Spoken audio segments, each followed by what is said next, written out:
Hi, everybody. Welcome back to the next episode of my NHL Deep Dive series. This is team number 11 on my rankings, and it is the New York Islanders. And I'm kind of surprised the Islanders were this high, honestly. Obviously the rankings are just based on the overall scores that each individual player gives their team. So it, it's just how the math worked.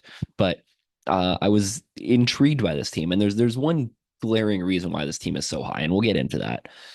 Um, But the Islanders are definitely a very interesting team. They really didn't do much this offseason. I actually had to double check to make sure that my notes were right about this team throughout the offseason because their offseason moves were very minimal. Um, they add Anthony Duclair up front. They lose Cal Clutterbuck and Matt Martin, and that's about it. Defensively, they lose Sebastian Aho and Robert Bertuzzo. That's basically a wash. And in net, they didn't do anything. So they bring in Anthony Duclair. They lose Clutterbuck and Martin. I'm pretty sure they just signed Matt Martin on a PTO anyway. Um, and then Aho and Bartuzo obviously are both gone. But that's it. I mean, there's not really a lot to say about that. I think the offense is better because Anthony Duclair is significantly better than both Clutterbuck and Martin. But that's about it. I mean, it's a really quick summary of the offseason for the Islanders. And I don't know if a quiet offseason is necessarily what this team needed, but it's what they got. And I didn't expect anything less from Lou Lamoriello. So moving into the offense, they're tied for 17th for me, which is just below league average, obviously. Um, Matthew Barzell and Bo Horvat are kind of the two big pieces on this team, obviously. And this hopefully is the season where we finally get to see Matt Barzell finally get back to being that like elite offensive player that we really haven't seen from him for so long. And a lot of the Islanders' success was due to like the Barry Trotz system, like the defensive system. Obviously, Lambert Ransling, like almost identical. And that's a whole nother thing. And I'm really hoping that a full year of Patrick Waugh here allows for some more offensive creativity on this team. They started to kind of figure that out after Patrick Waugh came in. Their system did change a bit and they did become a little bit more offensive, but obviously it was hard to see a full dynamic change in the short time that he was there, and it's hard to implement that mid-season. I'm really hoping that a full off season with Patrick Waugh kind of installing his own system here is going to help this team longer term figure that out. And Matt Barzell is kind of the guy that I'm looking at to lead that charge. And obviously, Bo Horvat's there too, but Barzell's a lot more dynamic offensively, skill wise. Uh, Defensively, this team's going to be fine. At least like forward wise defensively. But it's a matter of can this team kind of find that offensive touch. And it's funny because we just talked about Nashville, and Nashville has always been kind of that defensive, like strong team for quite a while. And then uh obviously they have really transitioned away from that. And I'm kind of hoping that's where the Islanders are kind of going now, where they're going to move away from this defensive, boring hockey to a team that can score goals. And they have guys who can do it. I mean, Barzell and Horvat are going to be the guys who need to lead that charge. And we've seen Matt Barzell have the crazy offensive seasons like he did when John Tavares was there. He was, electric on that top line. We need to see that again. And Bo Horvat, same thing. Like he has had those like pretty strong offensive seasons. I mean, the year that he went to the Islanders, he was putting up crazy points. Now, a lot of that was due to like deflection goals, and there's a lot of talk about like how that season was definitely an outlier for Bo Horvat. But as a whole, like he does still have that extra offensive step, and that's something that kind of needs to come out this year too if this offense is going to be successful, right? Because on the surface, they're both A-minus players. I think they're both very good, but I need to see that next level from both those guys. Brock Nelson's kind of the interesting wild card here. He's the third guy kind of in this big three, and he's somebody that has grown on me the last little bit. I wasn't a huge Brock Nelson fan like 2-3 years ago, and he's definitely found kind of another edge to his game as well. He's become more of a dynamic offensive player. Obviously, his defensive skills have been pretty consistent throughout his career. But again, I'm hoping that a full year of Patrick Waugh's system can allow him to be more creative and kind of let that loose. As for the rest of this offense, I mean, Anthony Duclair is the guy they brought in, and he's somebody that, again, like in Florida, we saw him really find his stride, and he had a fantastic season a couple years ago in Florida. Last year was kind of a weird year for him. Obviously, he went to San Jose. He didn't really find a ton of success playing a much larger role in San Jose. I feel like his role in New York is going to be similar enough to what he was doing in Florida, where he doesn't have to be like the second best offensive player on the team like he was in San Jose last year. Uh, he's going to be able to be more of a complementary player this year, and I think that's where Duclair fits in best. I mean, he went to Tampa Bay and he had a decent run in Tampa Bay at the end of the season, so I expect him to kind of become more of that complementary player in this team. Obviously, he's not nearly close to being the best player on this roster. As for the rest of this offense, I mean, Cal Palmieri is a guy who they brought in a couple years ago. They seem to really like there. He's fitted well enough into that top six. I don't really have a ton of concerns about him. You kind of know what you're getting from a Cal Palmieri day in and day out. The big name for me, kind of in this group, I mean, Anders Lee is there as well. Is Pierre Engvall, who I have loved for a very long time, and a lot of Leafs fans didn't because he didn't score a ton. But that's not what his game was supposed to be. He's going to be a very good possession forward. He's going to be very good defensively. He's going to be able to move up and down your lineup and be a kind of a plug and play kind of guy. He's almost like a poor man's Arturi Lehkonen. That's kind of what I've chalked him up to be. And in this system, as kind of that complimentary like seventh best player, he's very good in that role, and he should be very good in that role. And I think Islanders fans who cued in on him since he's become a New York Islander have understood that he has that kind of that offensive spark that comes around every once in a while. But it's more his possession game is very good. His transition game is very good. His defensive game is also be very good. So that's kind of what Pierre Engvall brings you. He doesn't bring you a ton of that, high end offensive upside, but he does all the small things really well. And he's very much, I mean, he was very much like a Barry Trotz type player.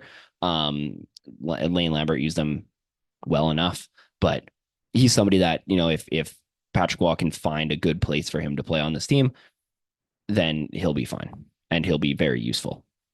As for the bottom six, JG Pageau is there. Casey Zizekas has kind of fell off a little bit since he signed his deal. And other than that, it's just a lot of questions for me. I mean, Oliver Wahlstrom is kind of the guy in this bottom half of the lineup that I'm really looking at that needs to finally figure it out, right? Like we've been kind of waiting for Oliver Wahlstrom to break out, and it just hasn't happened yet. And he's going to have opportunity because there's a lot of holes in this bottom six. I mean, Fashing's there too, who again is somebody who, could take a step forward this year. We'll see.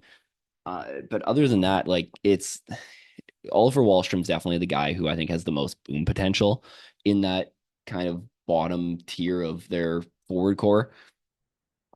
And they kind of need it because this team doesn't really have that secondary scoring aside from that top six, right? I think the top six is actually pretty solid, but it's just everything else below it that really gives me pause. And the bottom six on this roster, in this unit, is definitely their lowest tier. I mean, for sure. But that's where this team needs to figure it out. I think there's enough there. Like Fashing could have a solid season. Holmstrom, somebody again who could have a strong season, but I think Oliver Wahlstrom's definitely the guy that I'm looking forward to seeing if he can finally put it all together. He's had flashes of looking like a solid bottom six NHL forward, and he's had flashes where he looks like he shouldn't be in the NHL at all. So if Oliver Wahlstrom can kind of figure it out and become even just a full-time NHLer, like look like a true full-time NHLer, I think that's like kind of the minimum that you need to see out of him this year. And if he can figure out turning into like a very solid third line winger, then that's probably the upside that you're looking at for this year. And hopefully Patrick Waugh can get that, can squeeze that juice out of him, because Oliver Wahlstrom's somebody who I was pretty high on in his draft year, and we really haven't seen anything from him since then. Moving on to this blue line, I have them tied for 10th in the NHL, and it's led by Noah Dobson. This is the guy you kind of have to talk about. And for, again, a blue line that the last number of years has been led by, the Pelech Pulock tandem of just kind of really good shutdown guys. Noah Dobson brings that offensive upside that you kind of need in a true number one defenseman in today's NHL. And That's really good, right? Like last year was a, I don't want to say breakout year for him because he's somebody I've liked for a couple years now, but it really was kind of a he's arrived moment for Noah Dobson, and he really does fit that kind of modern day number one defenseman mold where he's just very good at everything and he has that offensive like that offensive upside for sure. Which is like I said for the offense, this team is very much transitioning away from being that, defensive team that's going to win 2-1 games playing a trap all game and then just squeeze loser points out of you and make the playoffs that way. They're a team that I think can actually like develop offense. And that is a skill that needs to that they just need it. They need a system that's going to tap it out of them. Like I think there's a lot of potential on this roster, but they just need somebody to squeeze it out of them. And hopefully Patrick was that guy. But we'll see. I mean, we got a small sample size last year and they made the playoffs with it. So we'll see. Because if they don't, I mean, this team's in no man's land either way, like long term, but at least this year, right? Like obviously the playoffs are the goal. And then you kind of just see what happens after that. So they're they're interesting. And Noah Dobson's the guy who's leading kind of that charge. Obviously they have Ryan Pulak and Adam Pelech who need to get back to being healthy, first of all. If you can get, a strong showing from each of them, they're a very good, kind of 2-3 punch, I guess. They were not really 1-2 punch anymore. But if you can get them back to being, 80% of what they were a couple years ago, then that top three is one of the better top threes in the NHL for sure. And the other question mark is like the rest of this blue line. I really I like I think Alexander Romanov is somebody who probably isn't going to be the real top pair defenseman that some people thought he might have been out of the draft and like at post draft especially like he was getting a lot of hype being in playing in Montreal obviously. But he's somebody who could fit in maybe as like a 4 or 5 defenseman, and with the three they have right now, right, him being your fourth best defenseman isn't that bad. Um, but again, I think you want to see another year of development out of him. You want to see him take that next step, and they have enough security, right? Like it's very Mason Lohrei esque in Boston, where they have a bunch of security blankets around him, so you can kind of just let him go and see what happens.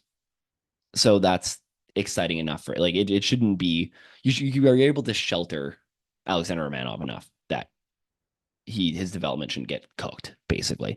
Other than that, I mean, Scott Mayfield is as your sixth best defenseman. You can't really ask for much better than that. I mean, he's a very strong sixth defenseman for sure. And Mike Riley, who I mean, I've been a huge fan of forever. His offensive upside is really high, and I think you need to, he could in the right situation, he could kind of have the Eric Gustafson season from last year.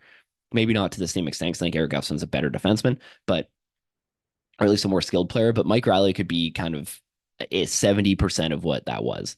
And if you can get that secondary offense, right? Because I mean, you look at this blue line, there isn't a ton of like strong offensive defensemen. And that's why I think Mike Riley fits really well. Like he can be almost like he can, help on that power play.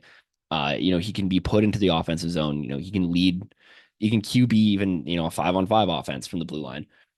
If you can like tap the offensive juice out of Mike Riley in a positive way, he could be a really strong, like depth kind of guy. I think, the Eric Gustafson season from last year isn't a crazy shot. Obviously, I think the Rangers power play was significantly better. So that obviously led to a lot of the points. But I think, in terms of like underlying numbers, you could be looking at somebody very similar into that category because Eric Gustafson was another guy who really the nerds loved for a long time. And we're going to talk, we talked about Eric Gustafson in the Detroit video. And, he's somebody that was beloved by the stats people forever because his micros were fantastic. And he just never really got that true offensive opportunity to showcase it. And he did in New York last year, and it got him a pretty nice contract with Detroit. So Mike Riley's in a similar situation where I think, the Islanders blue line has a lot of stability, but they need that offensive juice. And Mike Riley might be the second best offensive defenseman on this blue line. And that's somebody who could really step up and have a big role kind of generating scoring for this team. And obviously, I mean, the big thing with this group and the reason why they're ranked so high is this goaltending tandem. And it's number one in the NHL for me. And I think it's number one by a pretty decent margin. They're really the only tandem now that Boston was split up, who obviously Boston's goaltending tandem would have been number one by a wide margin if they kept Swayman and Allmark. But now that those two are split up, I think this is really the only tandem in the league that has two starting goalies in it. That is two guys who I would be confident starting by themselves somewhere. And Ilya Sorokin has been an absolute workhorse the last couple of years. Like I think he should be in. I think he should have been in the Hart conversation last year with how bad that Islanders team was putting up numbers earlier in the season. Um, he really is one of the better. Like he's in the conversation for best goalie in the world, and I really hope he gets his Vezina love eventually because he always seems to just kind of be the second or third guy every season. But being the second or third guy in the NHL consistently gets you an A plus and gets you into that conversation as being one of the best goalies in the NHL. So consistency, he's been one of the four goalies who has been incredibly consistent over the last number of years, and he really has been the backbone of an Islanders team that's been pretty weak everywhere else. So hopefully, again, system wise, hopefully the Islanders can kind of give him some more support this year, and they don't have to win games 2-1 all the time. Simeon Varlamov, same thing. I mean, he's getting up there in age, but as a backup, I mean, as a guy who's going to play, 35 games a season, you can't ask for a better backup than Varlamov. Like he really, there was like before he signed his extension, like I was shocked that he didn't hit the market because he would have absolutely gotten a starting opportunity again. And he seems to be content, playing the backup role here and getting easier matchups and looking phenomenal doing it. But this really is the best tandem in the league. And with the defensive ability on that blue line, and this team shouldn't have a lot of problems giving up a ton of goals. Like they're not going to give up a ton of goals a lot. Like you're always going to have a good goalie in net. All six defensemen. Well, I guess maybe not Mike Riley, but the other five are pretty solid defensively for what they're going to be asked to do. And offensively, if this team can score at a slightly higher rate than that they did last year, the Islanders could be a team to watch. And although I don't love their roster in the same way that, I've loved some of the teams below them even, like, I mean, I gushed over the Washington Capitals roster pretty well the whole video. This is a team that if they can get that, if they can boost their scoring up a little bit and the defense stays, consistent to what it's been the last couple of years, the Islanders are kind of a dark horse to be really good this year. And that's kind of all you can ask for right now with the way that the Islanders roster is situated, because there isn't a ton of excitement for the future right now in New York. It's kind of about right now. And if they can get in and you can run a hot goalie, you can do damage in the playoffs.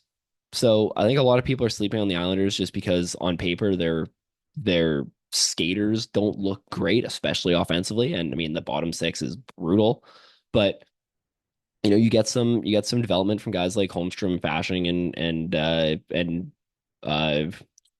Wallstrom, and you find consistency offensively. You're able to kind of tap into what you have in Horvat and Barzell, and this team might be really good.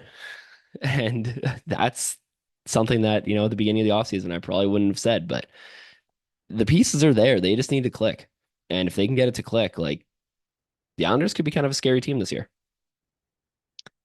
But there you go. I mean, the Metro, if you're doing the math at home, still a couple Metro teams left. We only got, 10 teams to go.